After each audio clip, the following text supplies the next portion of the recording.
某央企仅仅招聘一个新能源市场研究岗，光报名的名校博士研究生就多达200多个，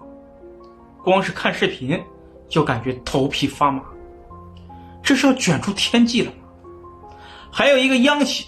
招聘一个行政岗，行政的工作是什么呢？上过班的呀都知道，就这么一个不算复杂的工作，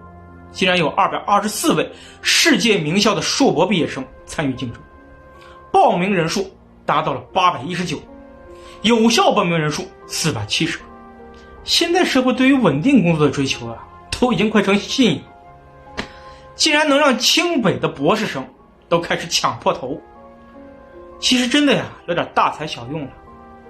当我们还在芯片领域被卡脖子的时候，这些最聪明的大脑就在残酷的竞争中啊，看谁能把 Excel 做得更工整、更漂亮。